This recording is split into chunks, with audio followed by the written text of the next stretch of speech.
हम शान रसालत पे है दिल दादो शहीदा, हम शान रसालत पे है दिल दादो शहीदा, हम शान रसालत पे है कुर्बान सुवैदा। वो जिसके जुबां शान रसालत को सताई, मसनद से निकालेंगे उसे खींच खिलाई। वो जिसका कलम शान रसालत को घटा दो, ऐ शान नबूवत को गुलाम उसको मिटा दो, ऐ शान नबूवत को गुलाम उसको मिटा दो। जबान खुले पड़ा যাবে কি আল্লাহু আকবার। পাহাড়টা যত বড় দেখো আর দুনিয়াটা যত বড় দেখো, এই পাহাড় এই দুনিয়াটা যত বড়, তার চেয়ে বড় গুনাহ নিয়ে আমরা এখানে বসি নাই। আমাদের গুনাহ আরো কম, এরপরেও এত বড় বড় গুনাহ নিয়েও তারা মাফ পাইছে শুধু কালিমাকে ধরার জন্য, রাসূলকে অনুসরণ করার জন্য। পয়গম্বরের কাছে গুনাহ করে গুনার পাহাড় নিয়ে পয়গম্বরের সামনে হাজির। মহিলা একটা অপরাধ করে রাসূলের কাছে আয়েশা হাজির হয়ে গেছেন। রাসূলের কাছে আয়েশা ডাক দেয়া বলেন, পয়গম্বর গো, আমি তো অপরাধ করছি, অপরাধের তো একটা সীমা আছে, আমি সীমা লঙ্ঘন করে ফেলছি। ও পয়গম্বর, আমি জিনার মতো গুনাহ করছি, জিনা করে ফেলছি, আপনি আমারে তওবা পড়ায় দেন, আমাকে শাস্তি দেন। এবার পয়গম্বর ডাক দেয়া বলেন, না তুমি জিনা করো নাই। বারবার মহিলা বলতেছেন, না ইয়া রাসূলুল্লাহ, আমি তো জিনা করেছি। রাসূল আবার বললেন, না তুমি জিনা করো নাই। মহিলা আবার ডাক দেয়া বলেন, ও রাসূল, আমি গুনাহ করেছি, জিনার মতো গুনাহ। পয়গম্বর বারবার না করার কারণ হলো একটা, তুমি জিনা করেছো, দুনিয়ার কেউ দেখে নাই, আমাকে তুমি সাক্ষী বানায়ো না। গোপনে গুনাহ করে ফেলছো, গোপনে অন্যায় করে ফেলছো, গোপনে জিনা করে ফেলছো, গোপনে যায়া তুমি আল্লাহর কাছে তওবা করো, মাফ চাও, আল্লাহ গোপনেই মাফ করে দিবে। গোপনে যে গুনাহ আমাদের হয়ে যায়, বর্তমান সমাজে আমাদের উদাসীন কিছু যুবক ভাইরা আছে, গোপনে গুনাহ করে এবার বুক ফুলাইয়া বন্ধুদের সাথে তা শেয়ার করে, দোস্ত আজ অমুক একটা কাজ করছি। এই বন্ধু শুনে আবার সাব্বাস দেয়, বলে সাব্বাস, হাততালি দেয়, বেটার মতো একটা কাজ করছো। কিন্তু এটা যে তার গুনাহের সাক্ষী হয়ে গেল হাসরের ময়দানে, ওই বন্ধু সাক্ষী দিবে, এই কল্পনাটা আমাদের বর্তমান যুবকদের মাথায় নাই। আছে না নাই? আমার কলেজার টুকরা যুবক ভাইরা, দিলের কান লাগায় শোনো ভাই। এবার মহিলা বারবার বলার পরেও রাসূল ডাক দেয়া বলেন, এই মহিলা, বলো তো তুমি জিনা করেছো, কার সাথে করেছো? আমার তো বিশ্বাস হয় না। এবার মহিলা ডাক দিয়ে বলেন, রাসূল গো, আমি জিনা করেছি তো করেছি, জিনার বাচ্চাও আমার পেটে আছে রাসূল। এবার পয়গম্বর ডাক দেয়া বলেন, জিনার বাচ্চা যেহেতু তোমার পেটে আছে, তোমাকে এখন শাস্তি দেওয়া যাবে না, অপরাধ করলে তুমি করছো, পেটের বাচ্চা তো আর অপরাধ করে নাই। কথা ঠিক না বেঠিক? পয়গম্বর বললে, তুমি চলে যাও, বাচ্চা প্রসব করার পরে আমার কাছে আবার আসবা, তখন তোমার শাস্তি দেওয়া হবে। মহিলাটা সত্যি আল্লাহর ভয় নিয়ে তওবার জন্য আসছিল, এবার কান্না করে দিলেন, বাচ্চা প্রসব হওয়ার আগে যদি আমার মরণ হয়ে যায়, আমি তো তওবার সুযোগটাও পাইলাম না, আমার জায়গাটা কই হবে? জাহান্নামে। কিন্তু কিছুই করার নাই, রাসূল ফিরিয়ে দিলেন, বাড়িতে চলে গেলেন। লম্বা ঘটনা সংক্ষেপ করা বলি, মহিলার সন্তান ভূমিষ্ঠ হয়ে গেল। সন্তান হওয়ার সাথে সাথে 7 দিনের ভিতরে আবার রাসূলের কাছে আসলেন। এবার রাসূলকে আয়েশা বললেন, ও রাসূল, আমার সন্তান ভূমিষ্ঠ হয়েছে, এবার আপনি আমাকে শাস্তি দিয়ে দেন, যে শাস্তি দিবেন আমি সেই শাস্তি গ্রহণ করে নেব। এবার পয়গম্বর ডাক দেয়া বলেন, এই মহিলা, বাচ্চার বয়স কত? বলে এখনো 7 দিন হয় নাই। আবার চলে যাও, তোমাকে শাস্তি দিব, জিনার শাস্তি তো হত্যা, তোমাকে আমি হত্যা করে ফেলবো, তোমার আমি শাস্তি প্রদান করব। তোমার বাচ্চাকে দুধ খাওয়াবে কে? লালন পালন করবে কে? এবার মাকে আবার পাঠায় দিছে, যাও দুধ পান করাও, সন্তানকে লালন পালন করো। লালন পালন করার জন্য মাকে তার সন্তানের কাছে পাঠায় দিছে। 3 বছর 4 বছর হয়ে গেছে, সন্তানকে বড় করলো মা। এবার সন্তানকে খাওয়া শিখাইলো, একটা রুটি দিল, রুটিটা বলল বাবা খাও। যেই দেখছে সন্তান নিজে আবার রুটিটা পান করতে পারে, খাইতে পারে, সন্তান সহ নবীর দরবারে আয়েশা মহিলা হাজির হয়ে গেছে। পয়গম্বরের দরবারে হাজির হওয়ার পর ডাক দেয়া বলেন, পয়গম্বর, আমার সন্তানকে একটু তাকা দেখেন। রাসূলের সামনে রুটিটা সন্তানের হাতে দিছে, এবার বলল, বাবা খাও। রাসূলের সামনে রুটিটা নিয়া সন্তান মুখে দিছে। মহিলা জিনাকারিনী মহিলা ডাক দেয়া বলেন, দেখেন আমার সন্তান কিভাবে খায়, এখন একা একা খাইতে পারে, আমাকে শাস্তি দেন, সুযোগ হয়ে গেছে। অর্থাৎ মহিলা গুনাহ করার পর আল্লাহর ভয় তার অন্তরে চলে আসছে। এবার তওবার জন্য আল্লাহর কাছ থেকে মাফ নেওয়ার জন্য মহিলাটা পাগল হয়ে গেছে। সুবহানাল্লাহ। এবার রাসূল ডাক দেয়া বলেন, এই সন্তানের দায়িত্ব কে নিবে? একজন সাহাবীর কাছে দায়িত্ব দেওয়া হলো। রাসূল সন্তানকে দায়িত্ব দেওয়া শেষ, কয়েকজন সাহাবীদেরকে নিয়ে, সাহাবীদের মধ্যে আব্দুল্লাহ ইবনে মাসউদ রাদিয়াল্লাহু তাআলা আনহু ছিলেন। এই সাহাবীদেরকে নিয়ে জিনাকারিনী মহিলাকে নিয়ে মরুভূমির মধ্যে গেছে। মরুভূমির মধ্যে যে বলে, এই সাহাবীরা শুনো, এই মরুভূমির মধ্যে একটা গর্ত করো। গর্ত করছে, গর্ত করা শেষ। এই মহিলাকে বললে গর্তের মধ্যে নিক্ষেপ করো। এই মহিলাকে গর্তের মধ্যে ফালায়া দিছে। ফালায়া দেওয়ার পর বলে, কে পাথর নিক্ষেপ করো, পাথর নিক্ষেপ করে মেরে ফেলো। পয়গম্বর জিনাকারিনীকে শাস্তি দিচ্ছেন, মরুভূমির মধ্যে গর্ত করে গর্তের মধ্যে ফালাইয়া। সাহাবীরা রাসূলের আদেশ অনুযায়ী ওই জিনাকারিনী মহিলার উপর পাথর নিক্ষেপ করে, একের পর এক পাথর নিক্ষেপ করে, একের পর এক পাথর নিক্ষেপ করে, সর্বশেষ বড় একটা পাথর আব্দুল্লাহ ইবনে মাসউদ রাদিয়াল্লাহু তাআলা আনহু তার গায়ে নিক্ষেপ করলেন। পাথরটা নিক্ষেপ করার পর সাথে সাথে তার শরীর থেকে রক্তের ছিটা এসে আব্দুল্লাহ ইবনে মাসউদের গায়ে পড়লো, কাপড়ে লাগলো। লাগার সাথে সাথে বললেন, হায় হায়, এটা কি হয়ে গেল? অপবিত্র জিনাকারিনী মহিলার শরীরের রক্ত আমার গায়ে লাগছে, আমার শরীরটা অপবিত্র হয়ে গেল, হায় হায়, কি হয়ে গেল? এই কথাটা একটু জোরে বললেন, রাসূলের কান পর্যন্ত গেল। এবার পয়গম্বর ডাক দেয়া বলে, এই সাহাবী শোনো, এই জিনাকারিনী মহিলাকে আর কেউ জিনাকারিনী মহিলা বলবা না। আজকের পর থেকে এই মহিলাকে তওবাকারিনী মহিলা বলো, তওবাকারিনী মহিলা। সুবহানাল্লাহ। আল্লাহ তাআলা বললেন, হে রাসূল, এই মক্কা নগরীতে আপনি থাকেন, যে এই শহরে আপনার কদম পড়েছে। রাসূল, আপনি নবীজির কদম যে জমিনে পড়ে, এই কদমকেও আমি আল্লাহ বড় ভালোবাসি। আপনি যে শহরে থাকেন, ওই শহরটাকেও আমি আল্লাহ বড় ভালোবাসি। ওয়ালিদি ওয়ামা ওয়ালাদ, আমি কসম খাইলাম আদমের, কসম খাইলাম আদমের সন্তানদের। লাকাদ খালাকনাল ইনসানা ফি কাবাদ, আমি তো মানুষদেরকে বড় পরিশ্রমের মাধ্যমে বানিয়েছি, একটার পর একটা কষ্টের মাধ্যমে আমি মানুষদেরকে বানিয়েছি। আমি প্রথমে তার মায়ের গর্ভে তাকে দিলাম, এরপরে জন্ম দিয়া তারপরে দুনিয়াতে দিলাম, দুনিয়ার আলো বাতাস তাকে খাওয়াইলাম, দেখাইলাম এই দুনিয়াটাকে। এরপরে ছোট্টবেলা থেকে আগুন চিনত না, পানি চিনত না। আমি যেন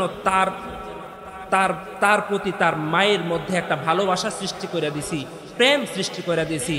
এই ছোট্ট সন্তানটা প্রচণ্ড শীতের মধ্যে মায়ের কুলে যদি প্রস্রাবও করে দেয়, তারপরও মা যেন বিরক্তি প্রকাশ না করে, সেটার প্রতি আমি তার ভালোবাসা সৃষ্টি করে দিলাম।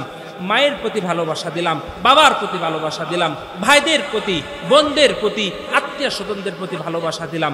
ছোট্ট বাচ্চার প্রতি যদি কারো বিরক্তি হয়ে যায়, সে যাবে কই? তার একমাত্র শক্তি হলো কান্না। সে কথাও বলতে পারে না, কোনো শব্দ উচ্চারণ করতে পারে না, কোনো কিছু বলতেও পারে না, ক্ষুধা লাগলে বলতেও পারে না। তার শক্তি হলো, অস্ত্র হলো কান্না। কান্না করলেই সবাই বুঝে যায় বাচ্চাটার হয়তো ক্ষুধা লেগেছে। এই ছোট্ট বাচ্চার থেকে লালন পালন করে আমি 17 বছর, 18 বছরের, 20 বছরের, 25 বছরের, 30 বছরের যুবক আমি বানাইলাম। যুবক বানানোর পরে এরপরে তুমি আমারে চিনলা না, একটা সেজদাও দিলা না,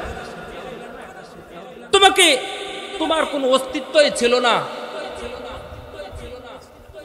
কাইফা তাকফুরুনা বিল্লাহ ওয়া কুনতুম আমওয়াতা ফাআহইয়াকুম সুম্মা ইউমীতুকুম সুম্মা ইহয়ীকুম সুম্মা ইলাইহি তুরজাউন। হে দুনিয়ার মানুষ, কাইফা তাকফুরুনা বিল্লাহ, কিভাবে আমার নাফরমানি করো? আমি তোমাকে দয়া করে এত মোহাব্বত করে তোমাকে আমি গরু ছাগল না বানায় মানুষ বানাইলাম, এরপরে কিভাবে পারো 24 ঘন্টার মধ্যে একবারও আমাকে সিজদা না দিয়ে? আল্লাহ তাআলা বলেন কিভাবে পারো? হাল আতা আলাল ইনসানি হিনুম মিনাদ দাহর লাম ইয়াকুন শাইআম মাযকুরা। তোমার কি ছিল? তোমার কোনো অস্তিত্বই ছিল না, আমি তোমাকে অস্তিত্ব দিলাম। আল্লাহ তাআলা বলেন তোমাকে আমি সব কিছুই দান করলাম। হাসরের ময়দানে মানুষের ফায়সালা হওয়ার পরে কিছু মানুষ তো জাহান্নামে যাবে, অধিকাংশ মানুষ জাহান্নামে যাবে। জাহান্নামে যাওয়ার পরে কিছু মানুষ বলবে আল্লাহ তুমি আমাকে আরেকবার সুযোগ দিও দুনিয়ায় যাওয়ার।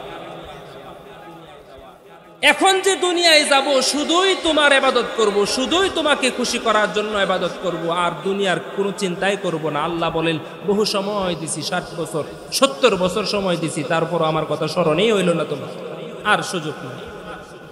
এখন তোমাদের জন্য রাস্তা, দুনিয়ায় যারা আছো তোমাদের জন্য রাস্তা হলো দুটো, ফারিকুম ফিল জান্নাহ ওয়া ফারিকুম ফিস সাঈর। একটা রাস্তা জান্নাতে আর একটা রাস্তা জাহান্নামে। মুহতারাম হাজিরিন, আল্লাহ তাআলা যে বললেন নবী আপনি যে শহরে থাকেন আমি এই শহরকেও ভালোবাসি। চিন্তা করেন, যেই নবীকে আল্লাহ তাআলা বললেন আপনাকে তো ভালোবাসি, আপনি যে শহরে থাকেন ওই শহরটাকেও আমি আল্লাহ ভালোবাসি।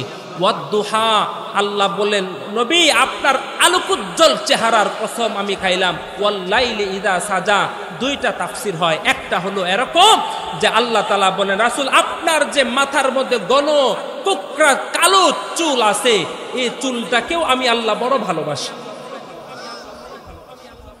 এই চুলেরও কসম খাইলেন আল্লাহ তাআলা। তাহলে নবীকে আল্লাহ তাআলা এত ভালোবাসেন, আমাদের ভালোবাসা নবীর প্রতি কম না বেশি? বেশি কি মুখে না অন্তরেও? তাহলে চলেন আপনাদের অন্তরে কতটুকু মহাব্বত আছে এটা আমরা দেখব। সবাই একটু জিকির করেন লা ইলাহা, ভাইজান লা ইলাহা, আরো জোরে লা ইলাহা।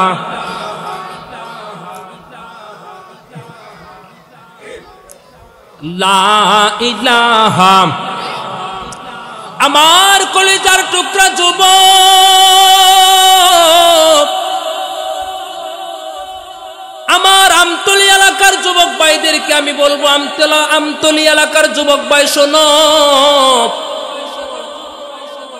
আমার আল্লাহ তাআলা আমার পয়গম্বরকে এত মহাব্বত করেন, এত মায়া করেন, এত ভালোবাসেন। আর আমাদের অন্তরের ভালোবাসার প্রমাণ আমরা কতটুকু দিতে পেরেছি? বৃদ্ধ বাবারাম, পর্দার আড়ালের মা বোনদেরকেও বলবো গভীর মনোযোগ দিয়ে শুনবেন। আমার কলেজার টুকরা যুবক বাবারা, দিলের কান লাগা শোনো যুবক, পয়গম্বরকে আমরা কতটুকু ভালোবাসি, পয়গম্বরকে আমরা কতটুকু খুশি করার জন্য ইবাদত বন্দেগী করি।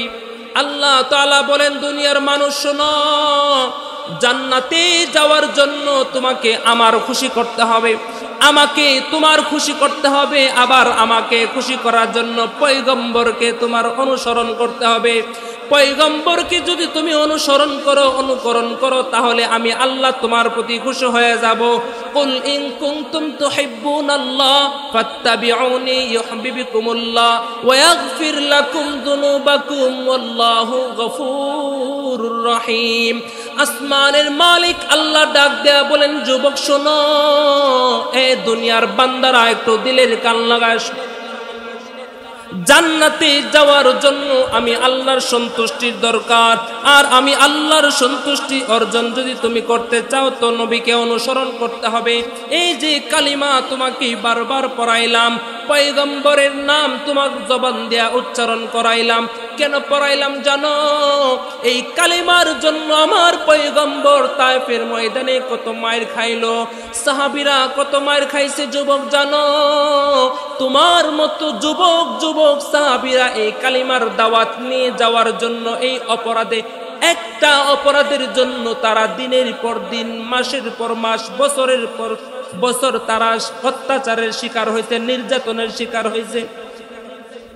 পয়গম্বর সাল্লাল্লাহু আলাইহি ওয়াসাল্লাম আমাদের কাছে কালিমা পৌঁছা দেওয়ার জন্য, আমাদেরকে পথভ্রষ্টতা থেকে মানুষ বানাবার জন্য পয়গম্বরে কালিমা নিয়ে লড়াই করেছে। ধারে ধারে গিয়েছে সাহাবীরা, সাহাবীদেরকে সাথে নিয়া। এরপরে কাফের আর মুশরিকরা নবীকে অত্যাচার করছে। এই কথা আমি বলি না, আপনারাও বলেন। এটা কি শুধু আমাদের কথা না আপনাদের কথা? এটা কি আপনারা জানেন না নবী কতটা কষ্ট করেছেন? পয়গম্বর আলাইহিস সালাতু ওয়াস সালাম এই কালিমাকে বুঝা দেওয়ার জন্য, এই কালিমাকে গ্রহণ করার জন্য সাহাবীদেরকে ধারে ধারে পাঠাইছেন, মানুষের কাছে পাঠাইছেন, পুরা এলাকার মধ্যে পাঠাইছেন। এই যুবক শোনো, আমাদের জীবনে গুনার অভাব নাই, কিন্তু সাহাবীদের জীবনে কোনো গুনাহ ছিল না। তারপরও সাহাবীরা কোনো অপরাধ করে ফেললেও সাথে সাথে ক্ষমা করে দিতেন কে? হ্যাঁ, জোরে বলেন কে? পাহাড়টা যত বড় দেখো আর দুনিয়াটা যত বড় দেখো, এই পাহাড় এই দুনিয়াটা যত বড়, তার চেয়ে বড় গুনাহ নিয়ে আমরা এখানে বসি নাই, আমাদের গুনাহ আরো কম। এরপরেও এত বড় বড় গুনাহ নিয়েও তারা মাফ পাইছে, শুধু কালিমাকে ধরার জন্য, রাসূলকে অনুসরণ করার জন্য। পয়গম্বরের কাছে গুনাহ করে গুনার পাহাড় নিয়ে পয়গম্বরের সামনে হাজির। মহিলা একটা অপরাধ করে রাসূলের কাছে আয়েশা হাজির হয়ে গেছেন। রাসূলের কাছে আয়েশা ডাক দেয়া বলেন, পয়গম্বর গো, আমি তো অপরাধ করছি, অপরাধের তো একটা সীমা আছে, আমি সীমা লঙ্ঘন করে ফেলছি। ও পয়গম্বর, আমি জিনার মতো গুনাহ করছি, জিনা করে ফেলছি, আপনি আমারে তওবা পড়ায় দেন, আমাকে শাস্তি দেন। এবার পয়গম্বর ডাক দেয়া বলেন, না, তুমি জিনা করো নাই। বারবার মহিলা বলতেছেন, না ইয়া রাসূলুল্লাহ, আমি তো জিনা করেছি। রাসূল আবার বললেন, না, তুমি জিনা করো নাই। মহিলা আবার ডাক দেয়া বলেন, ও রাসূল, আমি গুনাহ করেছি, এই জিনার মতো গুনাহ। পয়গম্বর বারবার না করার কারণ হলো একটা, তুমি জিনা করেছো, দুনিয়ার কেউ দেখে নাই, আমাকে তুমি সাক্ষী বানায়ো না। গোপনে গুনাহ করে ফেলছো, গোপনে অন্যায় করে ফেলছো, গোপনে জিনা করে ফেলছো, গোপনে যায়া তুমি আল্লাহর কাছে তওবা করো, মাফ চাও, আল্লাহ গোপনেই মাফ করে দিবে। গোপনে যে গুনাহ আমাদের হয়ে যায়, বর্তমান সমাজে আমাদের উদাসীন কিছু যুবক ভাইরা আছে, গোপনে গুনাহ করে এবার বুক ফুলাইয়া বন্ধুদের সাথে তা শেয়ার করে, দোস্ত আজ অমুক একটা কাজ করছি। এই বন্ধু শুনে আবার সাব্বাস দেয়, বলে সাব্বাস, হাততালি দেয়, বেটার মতো একটা কাজ করছো। কিন্তু এটা যে তার গুনাহের সাক্ষী হয়ে গেল হাসরের ময়দানে, ওই বন্ধু সাক্ষী দিবে, এই কল্পনাটা আমাদের বর্তমান যুবকদের মাথায় নাই। আছে না নাই? আমার কলেজার টুকরা যুবক ভাইরা, দিলের কান লাগায় শোনো ভাই। এবার মহিলা বারবার বলার পরেও রাসূল ডাক দেয়া বলেন, এই মহিলা, বলো তো তুমি জিনা করেছো, কার সাথে করেছো? আমার তো বিশ্বাস হয় না। এবার মহিলা ডাক দিয়ে বলেন, রাসূল গো, আমি জিনা করেছি তো করেছি, জিনার বাচ্চাও আমার পেটে আছে রাসূল। এবার পয়গম্বর ডাক দেয়া বলেন, জিনার বাচ্চা যেহেতু তোমার পেটে আছে, তোমাকে এখন শাস্তি দেওয়া যাবে না, অপরাধ করলে তুমি করছো, পেটের বাচ্চা তো আর অপরাধ করে নাই। কথা ঠিক না বেঠিক? পয়গম্বর বললে, তুমি চলে যাও, বাচ্চা প্রসব করার পরে আমার কাছে আবার আসবা, তখন তোমার শাস্তি দেওয়া হবে। মহিলাটা সত্যি আল্লাহর ভয় নিয়ে তওবার জন্য আসছিল, এবার কান্না করে দিলেন, বাচ্চা প্রসব হওয়ার আগে যদি আমার মরণ হয়ে যায়, আমি তো তওবার সুযোগটাও পাইলাম না, আমার জায়গাটা কই হবে? জাহান্নামে। কিন্তু কিছুই করার নাই, রাসূল ফিরিয়ে দিলেন, বাড়িতে চলে গেলেন। লম্বা ঘটনা সংক্ষেপ করা বলি, মহিলার সন্তান ভূমিষ্ঠ হয়ে গেল। সন্তান হওয়ার সাথে সাথে 7 দিনের ভিতরে আবার রাসূলের কাছে আসলেন। এবার রাসূলকে আয়েশা বললেন, ও রাসূল, আমার সন্তান ভূমিষ্ঠ হয়েছে, এবার আপনি আমাকে শাস্তি দিয়ে দেন, যে শাস্তি দিবেন আমি সেই শাস্তি গ্রহণ করে নেব। এবার পয়গম্বর ডাক দেয়া বলেন, এই মহিলা, বাচ্চার বয়স কত? বলে এখনো 7 দিন হয় নাই, আবার চলে যাও, তোমাকে শাস্তি দিব। জিনার শাস্তি তো হত্যা, তোমাকে আমি হত্যা করে ফেলবো, তোমার আমি শাস্তি প্রদান করব, তোমার বাচ্চাকে দুধ খাওয়াবে কে, লালন পালন করবে কে? এবার মাকে আবার পাঠায় দিছে, যাও দুধ পান করাও, সন্তানকে লালন পালন করো। লালন পালন করার জন্য মাকে তার সন্তানের কাছে পাঠায় দিছে। 3 বছর 4 বছর হয়ে গেছে, সন্তানকে বড় করলো মা। এবার সন্তানকে খাওয়া শিখাইলো, একটা রুটি দিল, রুটিটা বলল বাবা খাও। যেই দেখছে সন্তান নিজে এবার রুটিটা পান করতে পারে, খাইতে পারে, সন্তান সহ নবীর দরবারে আয়েশা মহিলা হাজির হয়ে গেছে। পয়গম্বরের দরবারে হাজির হওয়ার পর ডাক দেয়া বলেন, পয়গম্বর আমার সন্তানকে একটু তাকায় দেখেন। রাসূলের সামনে রুটিটা সন্তানের হাতে দিছে, এবার বলল বাবা খাও।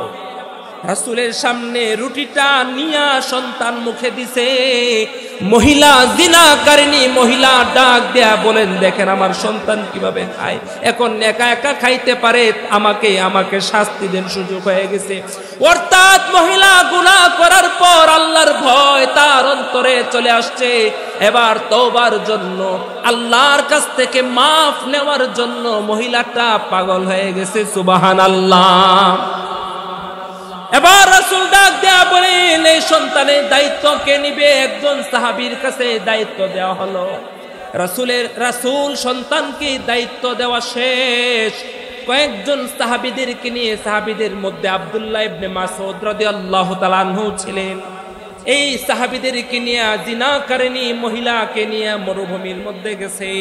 মরুভূমির মধ্যে যে বলে, এই সাহাবীরা শুনো, এই মরুভূমির মধ্যে একটা গর্ত করো। গর্ত করছে, গর্ত করা শেষ। এই মহিলাকে বলে গর্তের মধ্যে নিক্ষেপ করো। এই মহিলাকে গর্তের মধ্যে ফালায়া দিছে। ফালায়া দেওয়ার পর বলে, কে পাথর নিক্ষেপ করো, পাথর নিক্ষেপ করে মেরে ফেলো। পয়গম্বর জিনাকারিনীকে শাস্তি দিচ্ছেন, মরুভূমির মধ্যে গর্ত করে গর্তের মধ্যে ফালাইয়া। সাহাবীরা রাসূলের আদেশ অনুযায়ী ওই জিনাকারিনী মহিলার উপর পাথর নিক্ষেপ করে, একের পর এক পাথর নিক্ষেপ করে, একের পর এক পাথর নিক্ষেপ করে, সর্বশেষ বড় একটা পাথর আব্দুল্লাহ ইবনে মাসউদ রাদিয়াল্লাহু তাআলা আনহু তার গায়ে নিক্ষেপ করলেন। পাথরটা নিক্ষেপ করার পর সাথে সাথে তার শরীর থেকে রক্তের ছিটা এসে আব্দুল্লাহ ইবনে মাসউদের গায়ে পড়লো, কাপড়ে লাগলো। লাগার সাথে সাথে বললেন, হায় হায়, এটা কি হয়ে গেল? অপবিত্র জিনাকারিনী মহিলার শরীরের রক্ত আমার গায়ে লাগছে, আমার শরীরটা অপবিত্র হয়ে গেল, হায় হায় কি হয়ে গেল? এই কথাটা একটু জোরে বললেন, রাসূলের কান পর্যন্ত গেল। এবার পয়গম্বর ডাক দেয়া বলে, এই সাহাবী শোনো, এই জিনাকারিনী মহিলাকে আর কেউ জিনাকারিনী মহিলা বলবা না।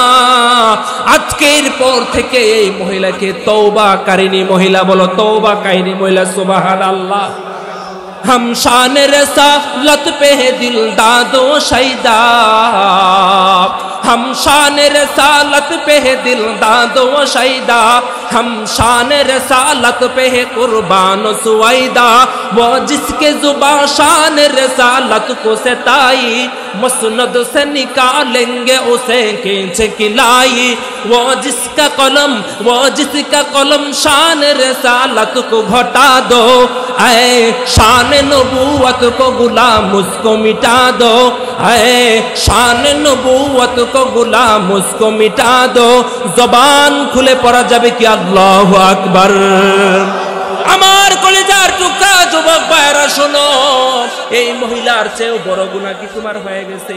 বলে, কোনো সমস্যা নাই, যত বড় গুনাহ তোমার হয়ে যাক না কেন, তওবা করো, আল্লাহর কাছে মাফ চাও। মাফ চাওয়ার দায়িত্ব তোমার, ক্ষমা করার দায়িত্ব আমার আল্লাহ। কি মনে করেন, গুনাহ কি আপনাদের এত বেশি হয়ে গেছে যেটা মাফ চাইলে আল্লাহ মাফ করবেন না? অবশ্যই করবেন। এজন্য যুবক ভাইদের আল্লাহ সমস্ত গুনাহ মাফ করে দেন, বলেন আমিন। এই কালিমার জন্য পয়গম্বর কি করছে, কথাটা বলছিলাম, এই কথা বলে আমার সময় সংক্ষিপ্ত হয়ে যাবে, শেষ করে দেব।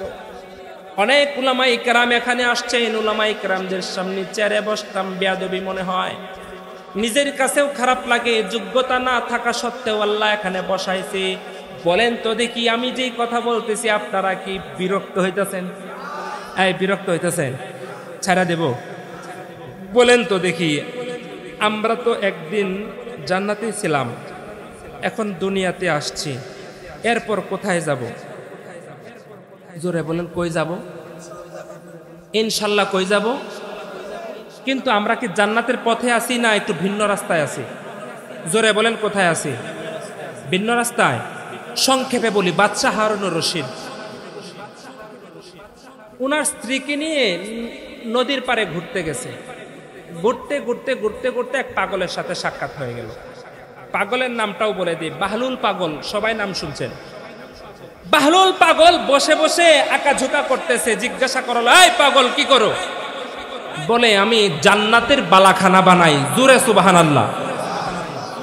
বাদশাহ হারুন রশিদ কয়, পাগলে কি কয়, ছাগলে কি না খায়? আমরা বলি না?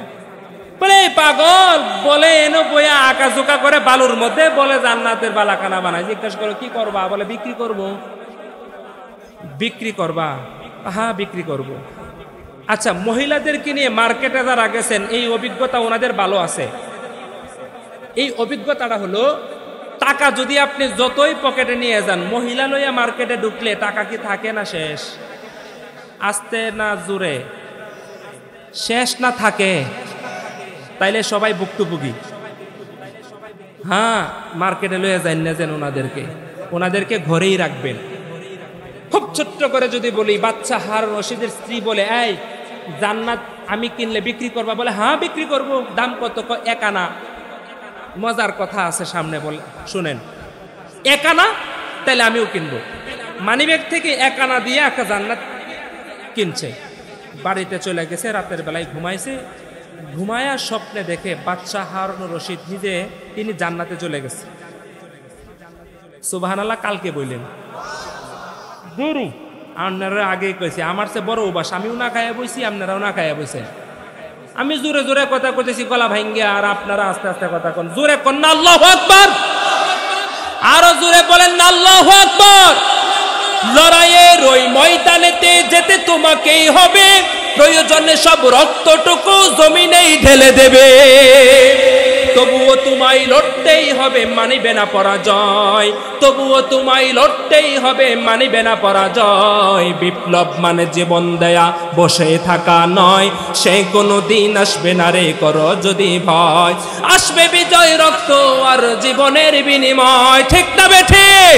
আসবে বিজয়, রক্ত আর জীবনের বিনিময়। বিপ্লব মানে জীবন দেয়া, বসে থাকা নয়। সে কোনো দিন আসবে না রে, করো যদি ভয়।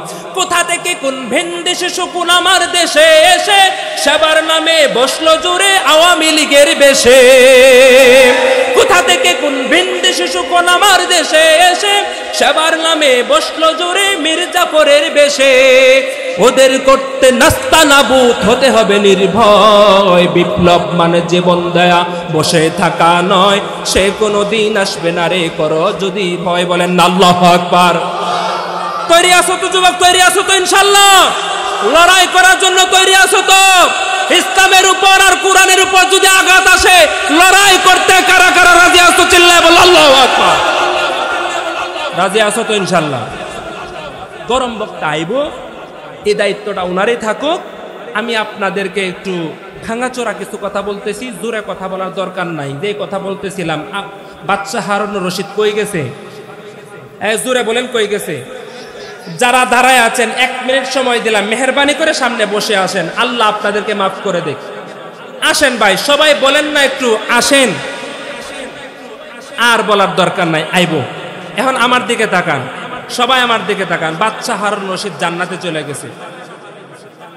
হুজাইফি সাহেব আয়সা পড়বেন, ওনার 15 মিনিট সময় আছে, কিন্তু আমি আধা ঘন্টার মধ্যে ছাড়তাছি না। আপনারা থাকবেন না ভাগবেন? থাকবেন না কারা কারা? আল্লাহু আকবার, হাত তোলেন। সুবহানাল্লাহ। থাকবেন তো ইনশাআল্লাহ? বাদশাহ হারুন রশিদ জান্নাতে চলে গেছে স্বপ্নের মাধ্যমে। শুনেন, জান্নাতে গেছে, জান্নাতের নাজ নিয়ামত দেখতেছে, কত সুন্দর জান্নাত। উনি যে জান্নাতের মধ্যে আছে, ওই জান্নাতের মধ্যে আরেকটা বালাখানা। বাচ্চা হারুন রশিদ যে জান্নাতে আছে ওই জান্নাতের ভিতরে আলাদা একটা সুন্দর করে সাজানো বিল্ডিং। ওই বিল্ডিং দেখে ওনার মধ্যে লোভ আসলো ওই জান্নাতে ঢোকার জন্য। এবার ওই জান্নাতে ঢোকার জন্য দৌড় মারছে হারুন রশিদ। ওই জান্নাতের সামনে হাজির দারোয়ান দুজন দাঁড়ানো। দারোয়ানদেরকে জিজ্ঞাসা করে, আয় দারোয়ান ভাই দরজাটা খোলো, আমি ভিতরে ঢুকবো। বলে আপনার নাম কি? বলে হারুন রশিদ। কাম হইতো না, এই জান্নাতের মালিক আপনি না, এই জান্নাতে ঢোকার মালিক আরেকজন। এই জান্নাতটা আরেকজনের জন্য বরাদ্দ, সেই ঢুকতে পারবে, আপনি ঢুকতে পারবেন না। এবার বাচ্চা হারুন রশিদ ডাক দেয়া বলেন, এই জান্নাতের মালিকের নাম কি বলো? এবার বাচ্চা হারুন রশিদকে দারোয়ানরা বলে, এই জান্নাতের মালিকের নামটা গেটের উপরে খুদাই করে লেখা আছে, পড়ো। এবার বাচ্চা হারুন রশিদ উপরে তাকায় দেখে জান্নাতের মালিকের নাম মালিকা জুবাইদা। চিল্লায় বলেন সুবহানাল্লাহ। এবার বাচ্চা হারুন রশিদ ডাক দেয়া বলেন, মালিকা জুবাইদার জান্নাত অর্থাৎ আমার বউয়ের জান্নাতে, এটা আমি তার স্বামী, আমি ডুববো নাতে ডুববো কে? এবার দারোয়ান বলে, স্বামী স্ত্রীর সম্পর্ক দুনিয়ায় এখানে কোনো পরিচয় চলে না। এত ভালোবাসেন, এত মহাব্বত করেন, বউয়ের মহাব্বতে পয়রা দাড়িটা কাটলেন। একজনে একটা কথা বলছে, এই কথাটা আমার কাছে বড় ভাল লাগছে। বলে, কা পুরুষ তো তারা যারা বউয়ের ভালোবাসায় দাড়ি কাটে, আর বীর পুরুষ তো তারা যারা নবীর ভালোবাসায় দাড়ি রাখে। আপনারা বীর পুরুষ হতে চান না কা পুরুষ হতে চান? জোরে বলেন। এবার বাচ্চা হারুন রশিদ বলে, আমার স্ত্রী জান্নাতে, আমি ঢুকতে চাই, অনুমতি নাই। স্বপ্নটা ভাঙা গেল। স্ত্রীকে ডাক দেয়া, তুলাই তুমি আমার পাশে থাকি, আমার ঘরে থাকি, কি এমন আমল করো, কি এমন ইবাদত করো, কি এমন আমল করো যার জন্য আমার চেয়ে বড় জান্নাতের মালিক তুমি হয়ে গেছো?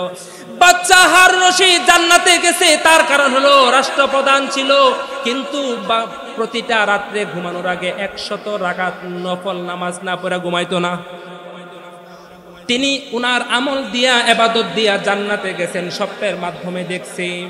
এবার স্ত্রীকে বারবার বলার পরে স্ত্রী বলে, আমার তো এত ইবাদত নাই, তুমি তাহাজ্জুদ পড়ো, আমি তাহাজ্জুদ পড়ি না, তুমি নফল নামাজ পড়ো, আমি নফলও পড়ি না, আমাকে আল্লাহ এত বড় জান্নাত দিয়েছে আমি বলতেও পারি না, কারণ খুঁজে পানা, কারণ খুঁজে পানা।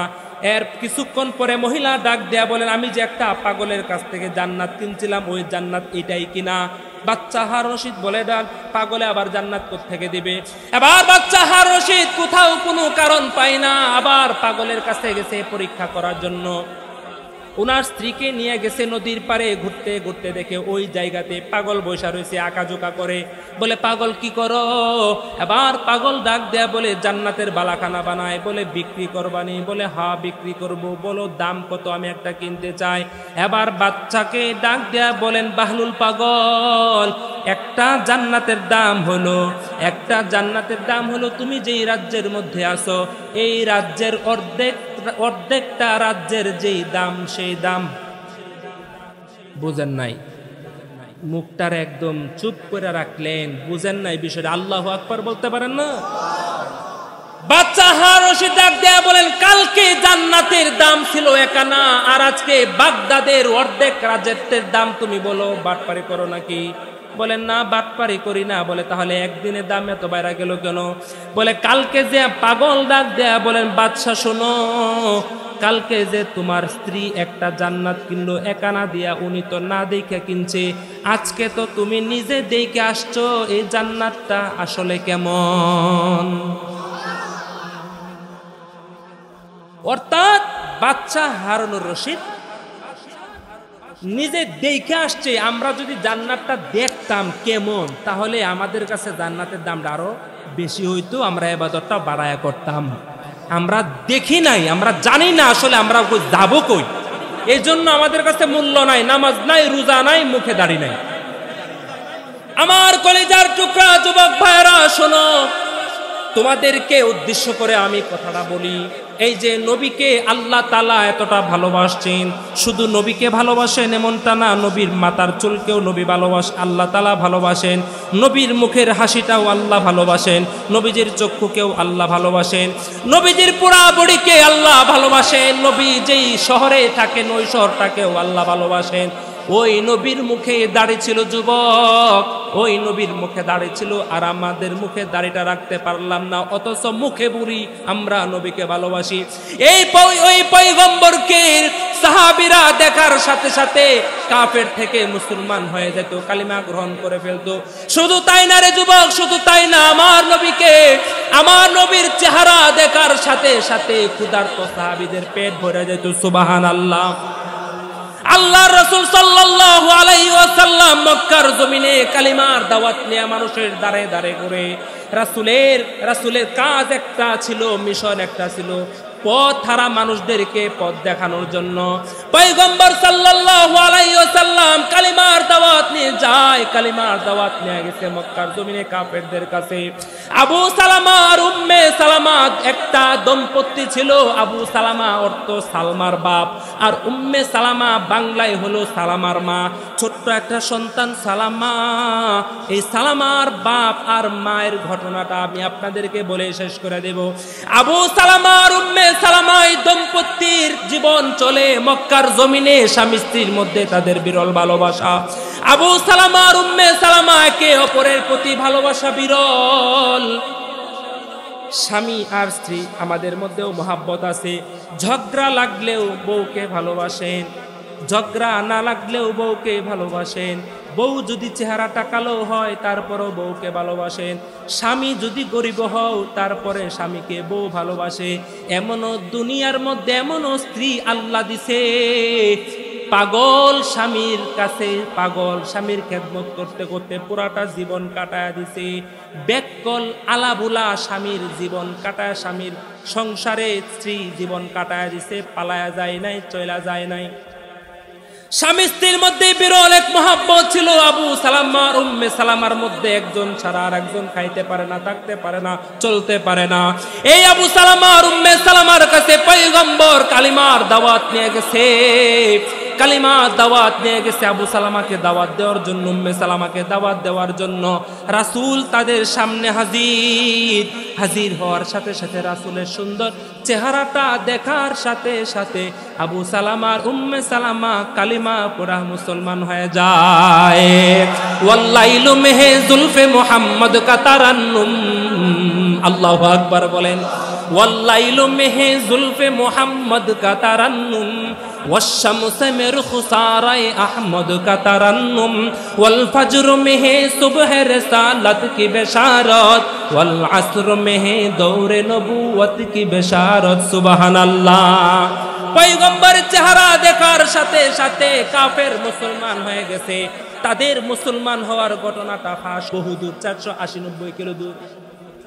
এই কথা বলার পর উম্মে সালামার মা তার বাপকে বলছে, তার বাপ তার সবাইকে জানা দিছে, মনোযোগ সহকারে শুনবেন। পুরা এলাকা ছড়ে গেছে। এবার আবু সালামার গোষ্ঠী আর উম্মে সালামার গোষ্ঠী, দুই গোষ্ঠী বৈঠকে বসছে, কি করা যায়, তাদেরকে কেমনে আটকানো যায়। বৈঠকে বসার পর উম্মে সালামার একজন ভাই ডাক দেয়া বলেন, চমৎকার একটা আইডিয়া আমার মধ্যে আছে, এদেরকে আটকানোর। বলে এরা যেন মুহাম্মদ নবীর কাছে যাইতে না পারে, আমরা তাদেরকে বাধা প্রদান করব।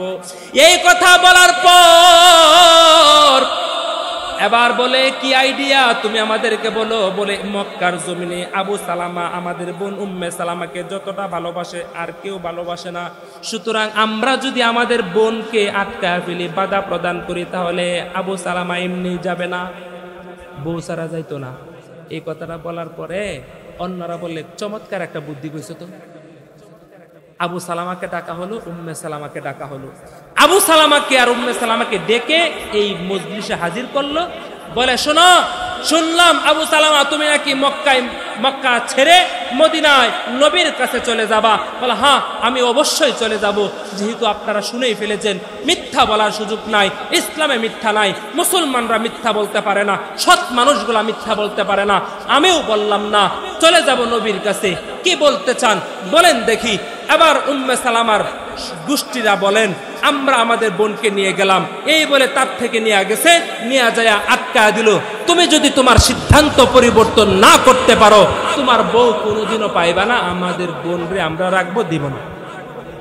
এবার আবু সালামার গোষ্ঠী ডাক দেয়া বলে, আবু সালামা তুমি প্রাপ্তবয়স্ক মানুষ, আটকা রাখতে পারবো না, গরু আটকা রাখা যায়, মানুষ আটকা রাখা যায় না, সুতরাং তোমাকেও আটকা রাখতে পারবো না। আমাদের বংশের প্রদীপ সালামা, ছোট্ট বাচ্চা নাতি, আমাদের নাতিকে নিয়ে তুমি দেশে দেশে ঘুরবা, কই খাইবা, কই থাকবা কেউ জানি না, অদৃশ্য একটা কাজ আমরা হতে দেব না, আমরা আমাদের নাতিকে নিয়ে গেলাম, এই বলে তার বউরে নিয়ে গেছে, সন্তান নিয়ে গেছে, তাকে বাধা দেওয়ার জন্য। আবু সালামা একা হয়ে গেলেন, অসহায়ের মতো হয়ে গেলেন, কান্না করে দিলেন, বললেন আমার থেকে বউরে নিয়ে গেলেন আর সন্তান নিয়ে গেলেন, আমি এখন কই যাব? উঁচু একটা পাহাড়ে উঠছে, দৌড় দিয়া উঁচু একটা জায়গায় উঠছে। এবার আবু সালামা উঁচু একটা পাহাড়ে উঠার পর ডাক দেয়া বলেন, আমার গোষ্ঠী আর আমার শ্বশুর গোষ্ঠী শোনো, আমার একটা সিদ্ধান্ত শোনো। আমার তো সিদ্ধান্ত ছিল আজকের পরে 3 দিন পরে আমি মদিনায় নবীর কাছে যাব। এই মুহূর্তে আমার থেকে আমার বউরে নিয়ে গেলা, আমার সন্তানকে নিয়ে গেলা, আমি আমার সিদ্ধান্ত পরিবর্তন করলাম, আমি আমার সিদ্ধান্ত পরিবর্তন করে নতুন সিদ্ধান্তে উপনীত হলাম। আমি আবু সালামা আজকে এই মুহূর্তে মক্কা ছেড়ে মদিনায় আমি পাড়ি জমাইলাম।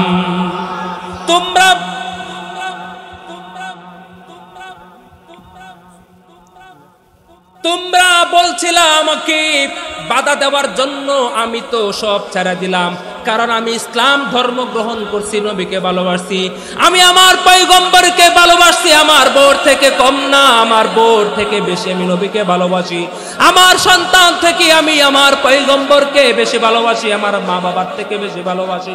লা ইউমিনু আহাদুকুম হাত্তা আকুনা আহাব্বা ইলাইহি মিন ওয়ালিদিহি ওয়া ওয়ালাদিহি ওয়ান নাসি আজমাইন। ও আমার গোষ্ঠী আর শ্বশুর গোষ্ঠী, সন্তান নিয়ে গেছো, বউ নিয়ে গেছো, এই কেউ কথা বলো না, আমি বিস্তারিত বলতে পারবো না। যুবক ভাইরা, মুরব্বী বাবারা, সাদা দাড়িওয়ালা মুরব্বী বাবারা, জীবন পার করে ফেলছো, শোনো। এবার আমি শেষ কথা বলতে চাই। আবু সালামা রওনা হয়ে গেছে নবীর কাছে, লম্বা পথ পাড়ি দিয়া পয়গম্বরের কাছে আবু সালামা হাজির। নবীর কাছে যাওয়ার পর বিস্তারিত ঘটনা বর্ণনা করেছেন। এবার আবু সালামাকে উদ্দেশ্য করে আল্লাহর রাসূল বলেন, তুমি আসার আগে আগে আমার কাছে আল্লাহ একটা আয়াত নাজিল করলেন, ওয়া মিনান নাসি মান ইয়াশরি নাফসাহু বুতিগা আমারদাতিল্লাহ ওয়াল্লাহু রাউফুম বিল ইবাদ। হে নবী, ওই সমস্ত উম্মতদেরকে জানা দেন যারা আমি আল্লাহর সন্তুষ্টির জন্য দুনিয়াকে লাথি মাইরা চলে আসে, আমি আল্লাহ তাদের দুনিয়া এবং আখিরাতের জিম্মাদার আমি আল্লাহ হয়ে গেলাম। সুবহানাল্লাহ। আলহামদুলিমান কদ্দারা খায়রাও ওয়া খাবালা, আলহামদুলিমান কদ্দারা খায়রাও ওয়া খাবালা ওয়াশ শুকরু লিমান সাওয়ারা হুসনাও ওয়া জামালা ফারদুন সামাদুন আন সিফাতিল খালকি বারিয়ুন রব্বুন আযালিয়ুন খালাকাল খালকা কামালা লা জিদ্দা ওয়ালা নিদ্দা ওয়ালা হাদ্দা লিমাওলা আল আনা কামা কানা ওয়া লাম ইয়ালকা যাওয়ালা। চিল্লায় বলেন আল্লাহু আকবার। এবার পয়গম্বরের কাছে ঘটনা বর্ণনা কর, তার প্রতি রাসূল সন্তুষ্ট হয়ে গেলেন, তাকে কাজ দিয়া দিলেন, ব্যবসা দিয়া দিলেন, চলতে শুরু করলো। 1 মাস 2 মাস 4 মাস 5 মাস 6 মাস থাকতে লাগলো। এই 6 মাসের মধ্যে বারবার মক্কার রাস্তার দিকে তাকায় থাকে। আমার স্ত্রী মনে হয় আমার জন্য চলে আসতেছে, পাগলের মতো ছুটে আসে, কিন্তু আসে না। মক্কার রাস্তার দিকে তাকায় থাকে স্ত্রীর জন্য, ছোট্ট বাচ্চার বাপ ডাক শোনার জন্য অপেক্ষায় থাকে, কিন্তু কেউ আসে না। 6 মাস পর আবু সালামা আর উম্মে সালামার গোষ্ঠী অপেক্ষা করার পর খায় না, থাকে না, ঘুমায় না, একদম মরার মতো হয়ে গেছে। 2 গোষ্ঠী সিদ্ধান্ত করে উম্মে সালামাকে পাঠায় দিছে, মদিনায় যাও, মদিনায় নবীর কাছে চলে যাও, মরলে ওখানে যায় মরো। 6 মাস পরে স্বামীর সাথে সাক্ষাৎ করার জন্য মদিনায় চলে আসছে উম্মে সালামা। ওদিকে আবু সালামা তো 6টা মাস কান্না করতে করতে তার জীবনটা শেষ করে ফেলছে। রাতের বেলায় কত রাত বালিশটা ভিজছে তার চোখের পানি দেয়া স্ত্রীর জন্য, সন্তানের জন্য, কিন্তু নবীর ভালোবাসা এটা মানুষের সামনে প্রকাশ করে না। এই কথা শেষ হয়ে গেল। এবার উম্মে সালামা আবু সালামার সাথে সাক্ষাৎ করার জন্য মদিনার এরিয়ার মধ্যে মসজিদে নববীর এরিয়ার মধ্যে পাটা ফালাইছে। পা ফালানোর সাথে সাথে একজন ঘোষকে ঘোষণা দেয়, আবু সালামা নামক এক ব্যক্তি ইন্তেকাল হয়ে গেছে। কে কোথায় আছো? মসজিদে নববীতে এসে হাজির হয়ে যাও, নবী জানাজার নামাজের ইমামতি করবে। এই খবরটা সবার প্রথম উম্মে সালামার কানে আসছে। উম্মে সালামার কানে আসার সাথে সাথে দৌড় মারছে সন্তান ফালাইয়া। এই ঘোষক কার নাম বললা? কে মারা গেছে? কোন আবু সালামা? আমার কাছে নিয়ে যাও। আবু সালামার লাশের কাছে নিয়ে গেছে। কাফনের কাপড়টা সরা দেখে তার স্বামীর ইন্তেকাল, স্বামীর লাশ হয়ে গেছে। উম্মে সালামা চোখের পানি ফালায়া বলে, স্বামী আমার, এটা হতে পারে না। আমি 6 মাস তোমার কাছে আসি নাই, এটার জন্য হয়তো অভিমান কইরা হয়তো চোখটা বন্ধ করে আসো, চোখটা খুলো, আমি তোমার সামনে হাজির হয়ে গেছি। দেখো সালামা, তোমার সন্তান তোমার পারে পড়ে গেছে, তোমার উপরে চিৎকার মেরে পড়ে আছে, একটু চোখটা খুলো। কিন্তু বাস্তবতা হলো চোখ আর জীবনেও খুলবে না। পয়গম্বর এসে হাজির হয়ে গেছে। পয়গম্বর এসে হাজির হয়ে সান্ত্বনার বাণী শোনাইলো, এই উম্মে সালামা শোনো, তোমার কি হয়েছে? বলে, আমি তো আমার স্বামী ইন্তেকাল হয়ে গেছে। বলে, সবর করো, ধৈর্য ধরো, তোমার স্বামী জান্নাতে, আল্লাহ তোমার স্বামীর প্রতি সন্তুষ্টি প্রকাশ করেছে। আমি নবীজিও তোমার স্বামীর প্রতি সন্তুষ্টি প্রকাশ করলাম। আমি নবীজি তুমি এবং তোমার সন্তানের জিম্মাদার হয়ে গেলাম। সুবহানাল্লাহ। রাসূলের জন্য যদি আপনারা আপনাদের জীবনে ত্যাগ স্বীকার করতে পারেন, তাহলে রাসূল সন্তুষ্ট হয়ে জিম্মাদারিত্ব নেবেন। আপনারা কি রাসূলের প্রতি সন্তুষ্টি, রাসূলকে খুশি করার জন্য চলতে চান? জীবনটা পরিচালনা করতে চান? কে কে চান? কে কে চান বলেন? আল্লাহু আকবার বলেন। হাত নামান। কেমনে করবেন জানেন? আল্লাহ রাসূল মক্কা থেকে মদিনায় যখন হিজরত করলেন, মদিনায় গেলেন, আবু আইয়ুব আনসারীর বাড়িতে উঠলেন। তার ঘরে যখন গেলেন, যাওয়ার পরে প্রত্যেকটা সাহাবী রাসূলের কাছে আয়েশা বলেন, ইয়া রাসূলুল্লাহ, আপনি তো মক্কা থেকে মদিনায় আসছেন, নবীর কাছে তখন কিছুই ছিল না, যার যা সাধ্য আছে, কেউ আয়েশা রাসূলকে কাপড় হাদিয়া দেয়, কেউ টাকা দেয়, কেউ খেজুর দেয়, কেউ পানি দেয়, থাকার অফার করে। রাসূলকে এক একজন এক একটা যার যা সাধ্য আছে রাসূলকে সহযোগিতা করে। একের পর এক আবু বকর আসে, হযরত ওমর আসে, আলী আসে, এক একজন এক এক সাহাবী এক একটা হাদিয়া নিয়ে রাসূলের সান্নিধ্যে আসে, রাসূলের কাছে আসে। পাহাড়ের উঁচু থেকে ছোট্ট একটা বাচ্চা আনাস, আল্লাহর রাসূলের 10 বছরের খাদেম ছিল। এই আনাস ছোট্ট একটা বালক, এরকম একটা ছোট্ট বালক উপর থেকে দৃশ্যটা দেখলেন। রাসূলকে সবাই হাদিয়া দিয়ে রাসূলকে খুশি করেন, রাসূলকে দান করতেছেন, রাসূলকে সহযোগিতা করতেছেন। রাসূল কালেকশন করেন নাই, রাসূলকে দান করেন। আল্লাহর রাসূল সাল্লাল্লাহু আলাইহি সাল্লামকে সহযোগিতা করতেছেন। ছোট্ট বাচ্চা দেখার পর দৌড় দিয়া মায়ের কাছে গেলেন, মারে, আমার রাসূল মদিনায় আসলেন, তুমি কি সেই খবর জানো? মা ডাক দিয়া বলেন, হ্যাঁ আমি অবশ্যই জানি। সন্তান ডাক দিয়া বলেন, মারে, আমার নবীকে কত মানুষ কত কিছু দান করে, আমি না এই দৃশ্যটা দেখলাম। এই দৃশ্যটা দেখার পর ও মা, আমারও মন চাইলো রাসূলের জন্য আমিও কিছু হাদিয়া নিয়ে যাব। ও মা, আমি রাসূলকেও কিছু হাদিয়া দিব। আমি কি নিয়ে যাব? আমারে কিছু দেও, আমার হাতে কিছু দাও না, আমি রাসূলের কাছে কিছু নিয়ে যাও, আমার দিলটা একটু শান্ত হয়ে যায়। তো আমার খুব মন চাচ্ছে আমি রাসূলকে কিছু হাদিয়া দিব, আমি কিছু না কিছু দিবই। এই রাসূলের উত্তরসূরিরা হবেন, রাসূলের ওয়ারিস হবেন। এই উলামায়ে কেরামরা এই মাদ্রাসায় লেখাপড়া করেন, রাসূল নাই, এদেরকেও যদি আপনারা এই দানগুলা করতে পারেন, জীবন পরিবর্তন হবে। রিজিকের দরজা আল্লাহ খুলে দিবেন, সম্মানের দরজা আল্লাহ খুলে দিবেন। আমি এটা পরে বলি, আগে ওই আনাসের কথা বলি। সাহাবী আনাস রাদিয়াল্লাহু তাআলা আনহু বলেন, মা, আমি রাসূলকে কিছু দান করতে চাই। মা ডাক দেয়া বলেন, সন্তান রে, তুই তো আমাকে বললি, আমার কলিজাটা ছিঁড়ে খান খান হয়ে যাচ্ছে। কেন মা তোমার কলিজা ছিঁড়ে যাচ্ছে? আমি কি তোমাকে কষ্ট দিলাম? বলে, না, তুমি আমাকে কষ্ট দেও নাই। সন্তান, তুমি তো নিজে জানো, দুনিয়ার কেউ না জানুক, তুমি তো নিজে জানো আজ 7 দিন হলো আমার ঘরের চুলায় আগুন জ্বালাইতে পারি না, রান্না করার মতো কোনো কিছুই পাচ্ছি না, তোর পেটে পাথর বাঁধা আছে, তোকে আমি খাবার দিতে পারছি না, আমার পরনে একটা মাত্র কাপড়, আমি রাসূলকে কি দেব বলতো সন্তান। কিন্তু আমাকে এই কথা বলার পর আমার হৃদয়টা চুরমার হয়ে যাচ্ছে, আমি এখন কি দেব? আজ ডাক দেয়া বল, মা তোমার টেনশনের কোনো কারণ নাই, আমার একটা চমৎকার বুদ্ধি আছে। ও মা, মারে আমি তোমাকে একটা বুদ্ধি দেই, একটা আইডিয়া তোমাকে দেই, তুমি কি আমার আইডিয়া গ্রহণ করবা কিনা জানি না, তবে তুমি যদি বল অনুমতি দাও তাহলে আমি এই বুদ্ধিটা তোমাকে প্রদান করব।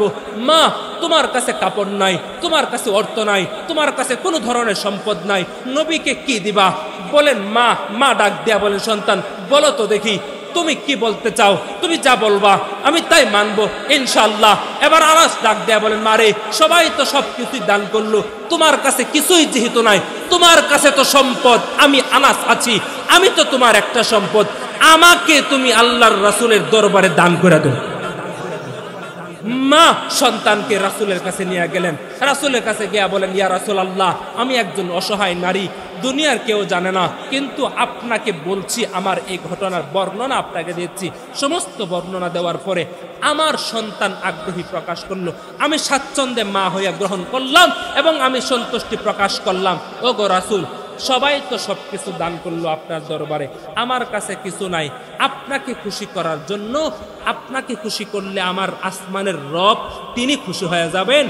ও নবী, আমি আপনার দরবারে আসছি, আমার এই ছোট্ট আনাসকে আপনার কাছে দিয়া গেলাম, আপনি তাকে যেই কাজেই চান সেই কাজেই ব্যবহার করেন। সুবহানাল্লাহ। কিছুই ছিল না, সন্তান ছিল, সন্তানকে দান করে দিয়েছে। এতগুলা মানুষের মধ্যে আমি দারুল হুদা মাদ্রাসার জন্য, মাদ্রাসার উন্নয়নের জন্য, মাদ্রাসার মুহতামিম সাহেবের পেরেশানি কমানোর জন্য, আল্লাহর রাসূল সাল্লাল্লাহু আলাইহি ওয়াসাল্লামের ঘর, নবীর ঘর, নবীকে সরাসরি যদি পাইতেন জীবন দেয়া দিতেন।